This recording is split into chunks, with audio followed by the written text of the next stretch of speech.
Hello everyone, I'm Kelly King, Senior Product Marketing Manager at LaunchDarkly. Today I'm joined by two customers from Self Financial and Zen Business. We're going to dive into a deeper level conversation on what it's like from an engineering perspective taking on experimentation. I'd love to hear more about your roles within your companies. Karthik, why don't we start with you? My name is Karthik Hariharan. I'm a Director of Engineering here at Self Financial. And Self Financial is a financial technology company that helps people build credit and save money.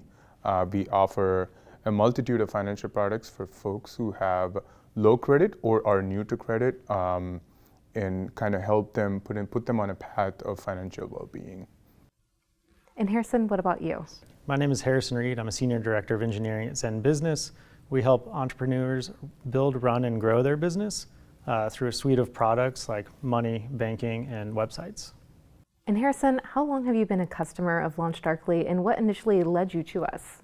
Zen Business has been using LaunchDarkly for about a year now. We were really focused on experimentation so that we can learn through our customers. Me personally, I've been using LaunchDarkly for about 6 years now for different functionality like feature flagging.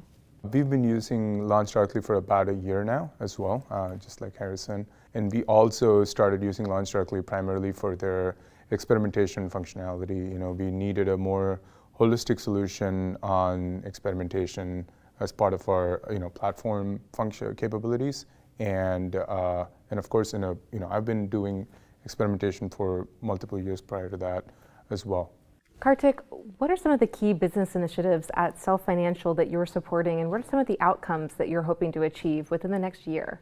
We really have three major key business initiatives that I'm supporting at Self Financial. The first one is being we're trying to grow our customer base by being able to market our products to the most amount of people possible. Obviously, when it comes to financial well-being and being able to show products to multiple customers, customers, they all come to you in from different situations. So we want to be able to build the right kind of products for our customers. And the second big initiative is we want to make sure our customers are able to get value out of us, especially on the financial side, and we want to be able to build products that retain them so that we can continue to help them on their journey of financial well-being. And sort of the third big pillar that we're trying to do is we're trying to improve engagement of with our customers, being able to log in and being able to use our app like a financial resource so they can get educated on various things about finances that are out there, and taking lessons from that and improving their financial well-being. And Harrison, what about Zen Business? Ours are very similar to that of Self Financial. So we're really trying to grow our customer base, which is where we use a lot of our experimentation, and then retain our customers through different engagement methods, such as different product offerings and new product offerings. Very similar to have growth-minded initiatives really pair with experimentation as a practice within a company. So I'm curious though, what are some of the challenges that each of you have faced when it comes to measuring the impact or business value of each software release? Harrison, why don't we start with you? So actually the question says it within itself. The first challenge is actually just measuring, getting the company to measure the impact of the software. That's the hardest thing. Often we just want to keep rolling things out because we think that is the best thing for our customer, albeit it's not when you start to measure that. And so I think that's actually our biggest challenge as an organization, is having everyone understand how to roll out software and measure it so that our customers are telling us what they want instead of us thinking or knowing what they want. And Karthik, what about Self Financial? In terms of impact for software releases, very similar to Harrison, you also want to know beforehand, before you release a feature out into the world, that you know what you're measuring to measure the impact of it. You also want to be certain that what you're trying to release is a feature or an experiment, and it's really important to make sure that everybody in product and technology are essentially aligned to what are you trying to achieve with the release of this software. So let's face it, measurement is hard in any regards, but how has LaunchDarkly catalyzed this culture of experimentation for both of you? I would say it has changed a lot in the past year for us. Previously, before we started using LaunchDarkly, we primarily had just one team that would build and administer experiments. That was kind of our growth and experimentation team. And in the past year or so, with sort of the ease of use of LaunchDarkly's features and functionalities, we have been able to really democratize the concept of experimentation here at Self Financial. I would say multiple teams now ship experiments quite regularly. They're not having to depend on another team to deploy and administer and measure those experiments. And so as a result, LaunchDarkly has gone a long way in kind of proliferating the concept of experimentation itself. That's great. A great way to democratize a practice is by unsiloing it from different areas and different pockets of a product org. It's not just rooted in engineering, it's something that is embedded into your product development lifecycle. Now, Harrison, what about Zen Business? Is it something similar, or what was the catalyst driver for a culture of experimentation? We were actually in a very similar boat. We had a single team called the optimization team that ran all experiments across LaunchDarkly, and that's just not scalable, right? And so we were using Google Optimize, which had challenges with adoption and created a poor user experience. Through leverage of LaunchDarkly, we've been able to democratize it, and now we have a single team that's responsible for the tool, but we've created an experimentation center of excellence, which spans all organizations. Therefore, everyone's learning about it at the same time. That includes product, engineering, even program design. And so at the forefront of our software development lifecycle, that's where we start thinking about it. And so when we do these product briefs, we say, oh, do we need to measure the outcome of this? And if so, is it an experiment? Yes. How do we measure it? What's our primary metric? What's our secondary metrics? And then from there, engineering is able to implement it appropriately, and we can roll it out to our customers and understand how that impacts our KPIs or OKRs. Now, earlier we talked a bit about the frequency of doing experiments or running an experiment and how that's really picked up in the past year by using LaunchDarkly. Could you give me a starting point for Zen Business from where you guys started to where you are now? So we were running probably one experiment a month, and those were pretty simple experiments. They were on landing pages. They were not complex. They were mainly design changes. And now we're running upwards of probably 5 experiments a month of all different complexities across about 7 different portfolios, which equates to kind of Scrum teams. So we've scaled quite a bit, but we have a long ways to go, and I'm sure we can probably double in the next quarter or two. Kartik, you spoke a bit about having shared metrics or a shared vision to get to through 3 different pillars that Self Financial looks at. Could you talk a little bit about how Self Financial has really picked up the pace with experimentation from your starting journey with LaunchDarkly to where it's at now? Yeah, absolutely. Previously, before we had LaunchDarkly, the growth and experimentation team would ship about 1 or 2 experiments a quarter. And I would say since we've started using LaunchDarkly, just the growth team ships about 2 to 3 experiments a month. Plus we have about 6 to 7 other Scrum teams. I would say about half of them ship experiments, the other half of more like back-end focused teams that don't have a ton of experimentation to do. But we've really, at one point, I believe we had about 10 experiments that were active running on the platform, on various different product areas within our mobile app on our web application. So there's not really any getting around it. The macroeconomic conditions are tough for all software organizations right now. What would be some advice that you could give some colleagues or peers in the space that haven't quite gotten experimentation down or don't know where to start? People looking to get into experimentation can start right now. You can start small, you can learn from your first few experiments and continue to improve. The value behind it, though, is being able to measure the impact of your software releases and understand how that impacts your company and your customers. Perfect. And what advice would you give to your peers in the space? What I would say to our engineering peers and folks in the industry who are not currently experimenting is to start as soon as possible, right? You want to be able to have a conversation with your leadership folks, especially around how you're going to be iterating on your product design, and you want to make sure you're able to show the right kind of things to your customers that resonates the best with them. And the only way to do that in a scientific manner is to run experiments. So I would suggest that, I would essentially suggest that experimentation is kind of like your first through line into whatever you're building, in terms of your product. Now, there's this misconception that only the large companies, the Microsofts or the Amazons of the world, are those that are doing experimentation right now. And I know that's just not the case.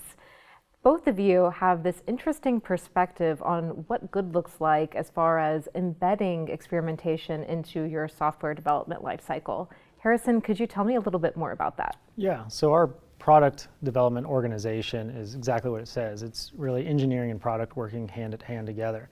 And so at the beginning of our software development lifecycle, when we're thinking about that new product, that new feature or functionality, we're trying to understand what is the impact it's going to make on our customers and our business, and how do we measure it. And without experimentation, you're not able to do that. Even through other methods such as like pre and post tests, you have difference in traffic and seasonality, and so you really have to have like the robust functionality that LaunchDarkly provides in order to have an adequate readout that's trustworthy that you can move forward with. And Kartik, what's it like at Self Financial? In our technology organization, where we have both product and engineering, we also have an analytics group as well. The important step that whenever we try to make an iteration on a product or a feature of some kind, we typically make an experiment out of it. We usually state out a hypothesis, a set of metrics that we're looking at, that we're going to be optimizing on, and we essentially run it as an experiment with some kind of an idea on how we're rolling out the experiment at the start, and then how are we expanding our user base as we continue to see positive signs from our customers on it. So it sounds like the shift that other organizations may need to take is not looking at experimentation as the next step when they have all of their ducks in a row, or they're more mature, or they're investing in something new next year, but rather shifting their process or their mindset to incorporating this as a foundational layer of their already existing software development lifecycle. I would say in a product development organization, experimentation is not something that you mature into. It is sort of a base capability that you need to cultivate within your organization. When you're a small company and you're starting to grow, there are going to be multiple functions within your product organization that are going to have potentially competing ideas. And the only way we can truly and scientifically prove that one idea is better, resonates better with the customer over the other, and the way to do that is through experimentation. So let's step into a day in the life perspective, especially for other organizations that may not have incorporated experimentation yet. What does it look like? There's a lot going on. There's usually roadmaps and sprints in place for weeks or months or quarters on end. What does a day in the life look like when you know you're about to run an experiment inside of LaunchDarkly? Yeah, well, you actually started earlier on than when you're about to run the experiment. Up for quarterly planning, we're already thinking about which things are going to be experiments, because you have to use similar or the same traffic, but you've got to have enough traffic to put through an experiment to get results that you can count on and be reliable. And so at our quarterly planning, we're already defining which ones are experiments, what are not. And then when we get to the execution phase, we've already understood what our primary metric is, what our multiple potential secondary metrics are.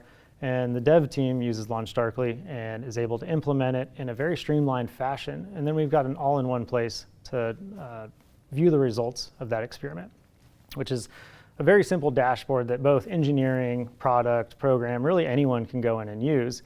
That makes it simple to understand over multiple iterations what the results of that experiment are.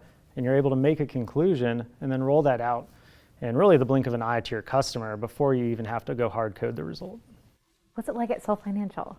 Just like Harrison, we also have quarterly planning. And we typically, for our growth and experiments team, have a evergreen objective in our roadmap that essentially talks about improving our overall conversion rates on how our customers are taking to the product and how they're interacting with our product. So we have some basic objectives around that. And as part of that evergreen objective, we're constantly, there's a pipeline of experiments that we're at various points of design on. And at the beginning of the quarter, what we typically do amongst the various product teams is we're coordinating the order in which these experiments are shipping, because we want to make sure that they're not clashing in on the same product area. So we know for a fact that when a customer starts interacting with a particular experiment, that they've also not interacted with a different experiment that could potentially change the way the customer might behave. So we do end up doing some coordination around that. Obviously, when we build and deploy our experiments, we do our standard sort of, we set up our hypothesis, we know what KPIs that we're measuring against, we build the variation and controls, and when we implement the experiment, we typically tend to size a smaller population. That's part of the experiment. That's one thing that I love about LaunchDarkly, which is you don't have to expose all 100% of your traffic as the control and variation. You can just select a very small slice of your traffic to be part of the experiment and the rest to not be part of the experiment at all. And that makes it really easy for us to roll out changes and also measure how our customers are interacting with our features. Definitely. And to his point about experiments clashing, another great feature is the mutually exclusive experiments that you can set up. So you can have them in very similar product spaces and on the same traffic, but you can have people be in one or the other so that they don't clash. Oh, that's true. Yeah, we wanted to, we're starting to make more of that use case. So it sounds like experimentation is already upfront as part of your planning, which is great to hear. And from a day in the life perspective, it sounds like the de-risking or the security that you have with running an experiment through LaunchDarkly is something that's an underlying foundation to everything that you do. So there's very little to lose when pushing go on an experiment. Now, Harrison, you mentioned something about looking at the results in a single pane and all of these multiple stakeholders having access to that view and being able to act on a decision quickly to make a change in the software. Let's talk a little bit about future-proofing your business.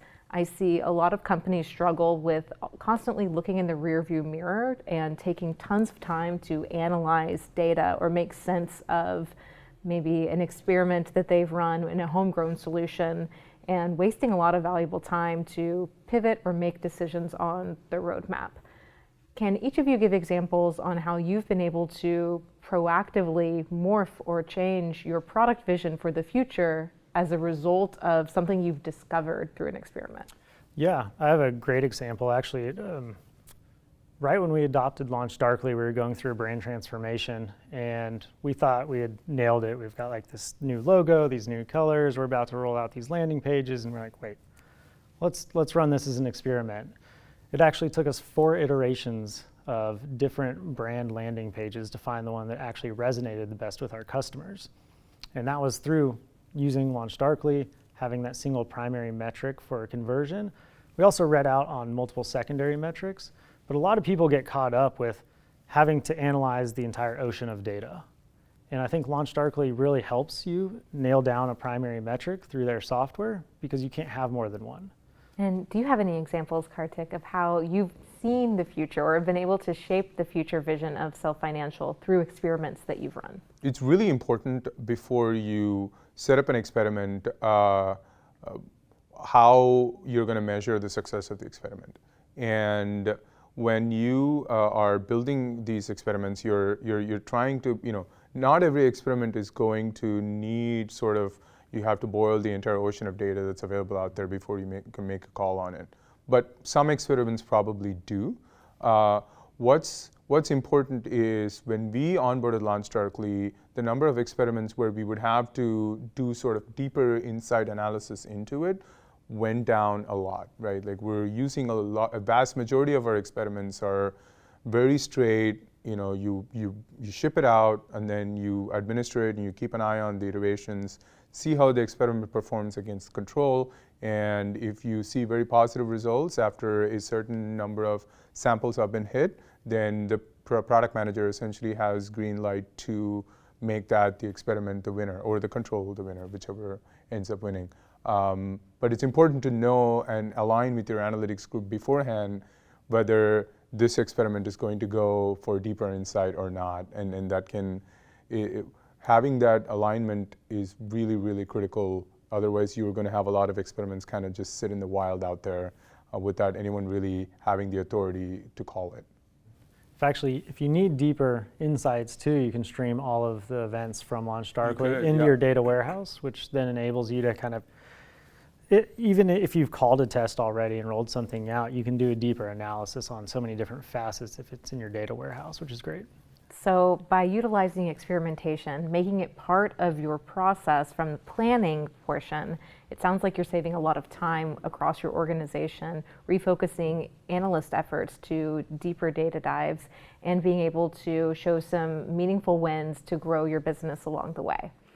So speaking of wins, I'm curious if each of you could give me an example of what's a big win that you've experienced through running an experiment. Harrison, why don't we start with you? So this is going to be an interesting one because it's kind of a boomerang, as we learned through the last, I'd say, year and a half. So a while ago, longer than a year ago, we went from a page-based concept for our onboarding, or what we call funnel experience, to a chat-based, right? Chat was incredibly hot in the market. It still is for certain areas, but at that point, our customers loved it. It really worked for them. And then we started to kind of see a drop off in conversions, and people weren't kind of using our product as much, engaging with it. And so actually, at the beginning of this year, we went back and tested the whole full page experience versus a chat-based experience.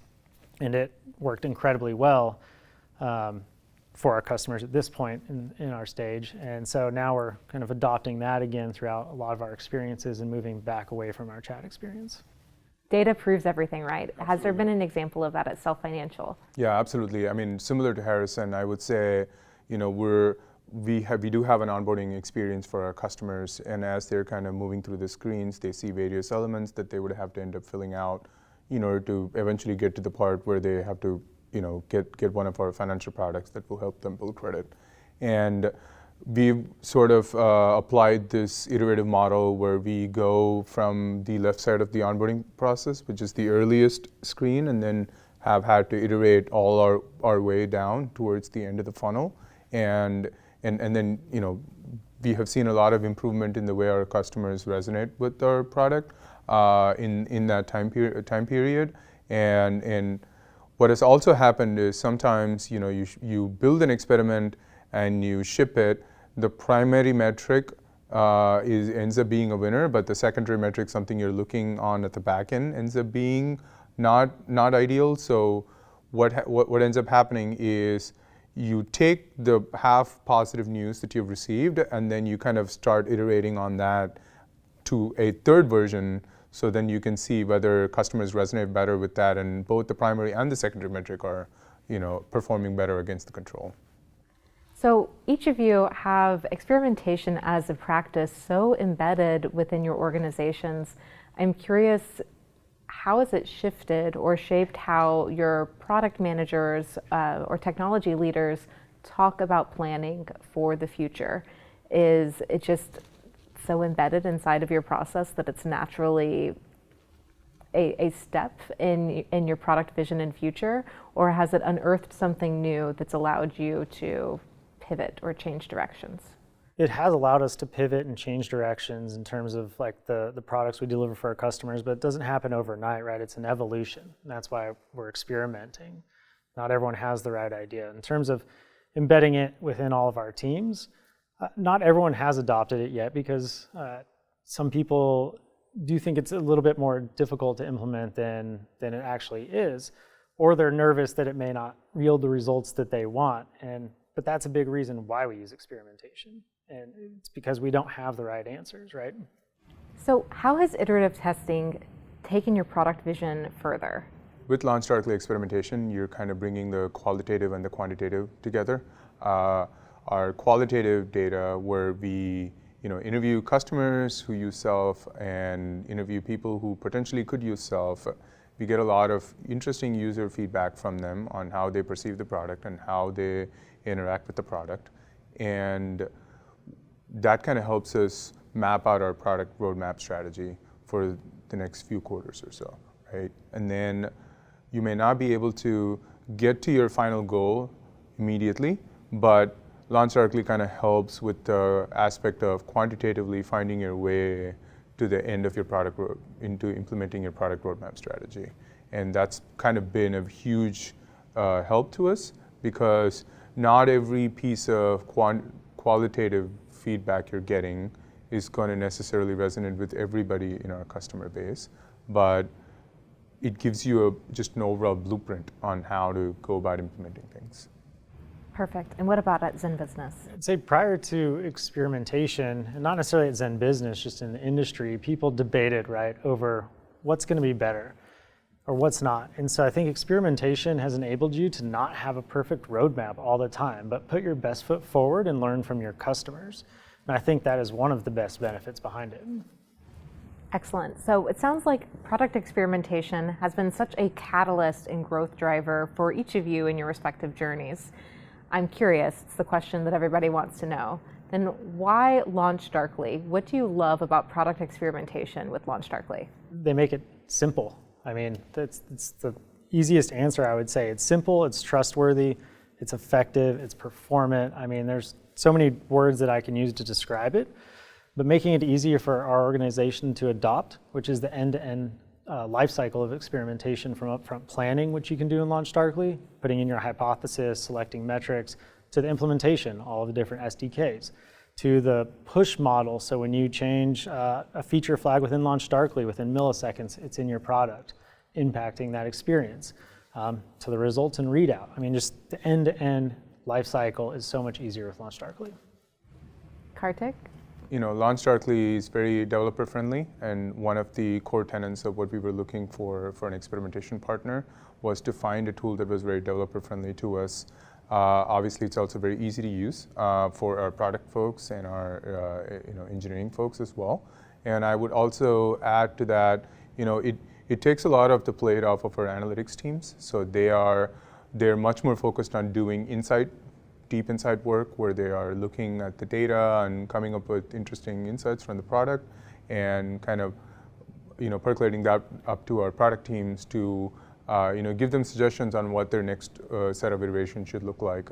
And LaunchDarkly has opened up a lot of bandwidth in our analytics team to be able to do that. Beforehand, they were doing just basic rote analysis of your experimentation, to whether to call an experiment or not. But with LaunchDarkly, most of that work has been moved to the tool, so we don't have to worry too much about waiting for capacity to open up in our analytics team.